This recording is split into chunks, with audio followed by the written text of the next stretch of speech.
क्या आप जानते हैं कि आज के दिन के अकॉर्डिंग दुनिया में टोटल 2775 लोग ही ऐसे हैं जो बिलियनर्स हैं और बाकी 68.9 करोड़ लोग वो हैं जो गरीब या फिर मिडिल क्लास से हैं।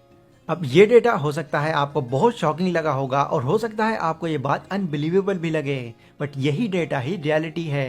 तो मेन क्वेश्चन अब यहाँ पर यही आता है कि आखिर इतना बड़ा डिफरेंस क्यों क्यों सिर्फ गिने चुने लोग ही कामयाब बन पाते हैं। तो इस चीज का एक बहुत ही सीधा सा जवाब है, अपने मेन काम को छोड़कर जब किसी इंसान के पास उसका फ्री टाइम बचता है तो वो उस फ्री टाइम को कैसे यूज करता है। ये एक बहुत ही बड़ा डिफरेंस है एक कामयाब और एक नाकाम इंसान में। नाकाम इंसान हमेशा अपना फ्री टाइम उन चीजों में ही यूज करते हैं जो इन फ्यूचर उनके किसी काम में नहीं आती। वहीं कामयाब इंसान अपने फ्री टाइम को भी यूटिलाइज करते हैं अपने आने वाले फ्यूचर को और सिक्योर और बेहतर बनाने के लिए। पर आखिर वो लोग ऐसा करते क्या हैं? इस वीडियो में मैं आपको कुछ ऐसे ही डिफरेंट कामों के बारे में बताऊंगा जो कामयाब लोग करते हैं अपने फ्री टाइम को यूटिलाइज करने के लिए, जिससे उनको आगे चलकर इसके पॉजिटिव रिजल्ट्स मिलते भी हैं। तो अगर आप भी अपने फ्री टाइम को गेम्स और सोशल मीडिया जैसी चीजों में बिता रहे हैं तो ये वीडियो आपके लिए बहुत काम की हो सकती है। इसलिए बिना किसी और चीज से डिस्ट्रैक्ट हुए वीडियो की एक एक बात को ध्यान से समझिएगा। हो सकता है आपको आपकी फ्यूचर सक्सेस का रास्ता यहीं से मिल जाए। So let's begin. Number 1, focus on health.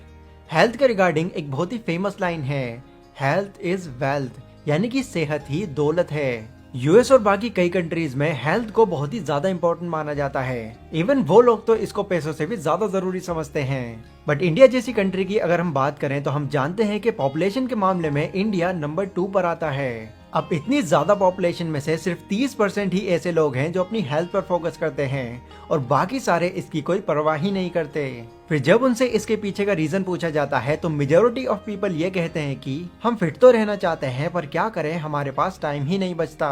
But ये एक बहुत बड़ा मिसकंसेप्शन है, क्योंकि हेल्थ पर फोकस करने का ये मतलब नहीं है कि आपको जॉन सीना जैसी बॉडी और ऋतिक रोशन जैसे एब्स बनाने हैं, बिल्कुल नहीं। अगर आप थोड़ी बहुत भी एक्सरसाइज या मेडिटेशन कर लेते हैं तो ये करना भी आपके लिए इनफ होगा। एटलीस्ट इससे आपकी बॉडी एक्टिव रहेगी और लंबे टाइम तक सेफली फंक्शन करती रहेगी।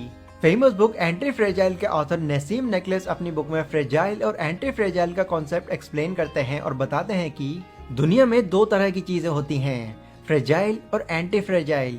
फ्रेजाइल यानी कि वो चीजें जिस पर अगर आप कोई प्रेशर देते हैं तो वो फौरन टूट जाएगी, बट वो चीजें जो प्रेशर देने के बाद भी और ज्यादा मजबूत हो जाती हैं वो एंटी फ्रेजाइल होती हैं। आप अपना फोन लेते हैं और उस पर जोरदार डंडा मारते हैं तो वो फोन आपके एक शॉट में ही टूट कर चकनाचूर हो जाएगा। बट वहीं अगर आप अपनी बॉडी पर डंडा मारते हैं तो यस नो डाउट आपको उस वक्त बहुत दर्द होगा, पर रोज रोज अगर आप इसी सेम एक्टिविटी को रिपीट करते रहेंगे तो एक दिन ऐसा भी आएगा जब आप पर उस डंडे का कोई भी असर नहीं होगा। क्यों? क्योंकि हमारी बॉडी एंटी फ्रेजाइल है। इस पर अगर आप कोई प्रेशर डालने की कोशिश करोगे तो ये और मजबूत हो जाएगी। अब इससे मेरा ये मतलब नहीं है कि आप अपनी बॉडी पर डंडे मारना शुरू कर दो। ये तो बस एक कॉन्सेप्ट है जो ये बताता है कि अगर आप अपनी हेल्थ पर थोड़ा ही सही पर ध्यान देना शुरू कर देते हैं तो ये आगे चलकर हमारी बॉडी के लिए बहुत बेनिफिशियल साबित हो सकता है। और जैसा कि मैंने अभी बताया, इसके लिए आपको हेवी वर्कआउट ही करना होगा, ऐसा जरूरी नहीं है। सिर्फ 20 से 30 मिनट की एक्सरसाइज भी इनफ होगी आपकी बॉडी को लंबे टाइम तक मेंटेन करके रखने के लिए। Number 2, learn new skills. एक चीज जो स्मार्ट और एवरेज लोगों में बड़ा डिफरेंस क्रिएट करती है वो है न्यू स्किल्स को सीखना। जो स्मार्ट लोग होते हैं वो ये जानते हैं कि न्यू स्किल्स को सीखकर वो ना सिर्फ खुद को बेटर बना सकते हैं बल्कि अपनी वैल्यू को भी नेक्स्ट लेवल पर ले जा सकते हैं, क्योंकि टाइम के साथ अपनी वैल्यू को इम्प्रूव करते रहना बहुत ही ज्यादा इंपॉर्टेंट है। और न्यू स्किल्स सीखकर वो अपनी नॉलेज को ही नहीं बल्कि अपनी इनकम को भी कई गुना तक बढ़ा लेते हैं। अब वैसे तो मार्केट में बहुत सारी ऐसी स्किल्स हैं जिनकी डिमांड बहुत ज्यादा है, like programming, coding, public speaking, copywriting and so on. But सबसे इम्पोर्टेंट स्किल जो आपके अंदर कंपलसरी होनी ही चाहिए वो है फाइनेंशियली एजुकेट होने की स्किल, क्योंकि यही स्किल आपको अपने पैसों को मैनेज करना और फ्यूचर में कामयाब होना सिखाएगी। और इस वैल्यूएबल स्किल को सीखने के लिए एक बहुत ही रिलायबल वेबसाइट है जिसका नाम है elearnmarket.com। यहाँ पर आपको 68 वीडियोस का पूरा एक कंप्लीट कोर्स मिल जाएगा जो आपको आपकी करंट सिचुएशन के according step by step guide करेगा आपको फाइनेंशियली फ्री बनने में। बट एक कंडीशन यहाँ पर यह है कि ये कोर्स 999 का एक पेड कोर्स है, जिसको अगर आप डायरेक्टली परचेज करते हैं तो आपको 999 रुपीज की इन्वेस्टमेंट करनी होगी। लेकिन अगर आप इस कोर्स को बिल्कुल फ्री में एक्सेस करना चाहते हैं तो डिस्क्रिप्शन में मैंने आपको एक कूपन कोड दिया हुआ है डिसेंट 100 के नाम से। उसको अगर आप यहाँ पर जाकर अप्लाई कर देते हैं तो फिर ये कोर्स आपके लिए बिल्कुल फ्री में अवेलेबल हो जाएगा। और ये कोर्स बिल्कुल 0 लेवल से स्टार्ट है, तो इसको समझने में आपको जरा भी प्रॉब्लम नहीं होगी। तो इस वेबसाइट पर विजिट करें और अपने फ्री टाइम को इस वैल्यूएबल स्किल को सीखने में यूटिलाइज करें। क्या आप भी स्टॉक मार्केट में इन्वेस्ट करना चाहते हैं पर कंफ्यूज हैं कि कौन नंबर 3, रीड बुक्स। दुनिया में जितने भी सक्सेसफुल या अल्ट्रा सक्सेसफुल लोग हैं वो इसलिए इंटेलिजेंट नहीं है कि उन्होंने सारी चीजों का खुद ही पता लगा लिया, बल्कि वो इसलिए सक्सेसफुल हैं क्योंकि उन्होंने अपने कामयाब होने का राज उन लोगों से सीखा जो ऑलरेडी उस गोल को अचीव करके उस पर बुक लिख चुके हैं।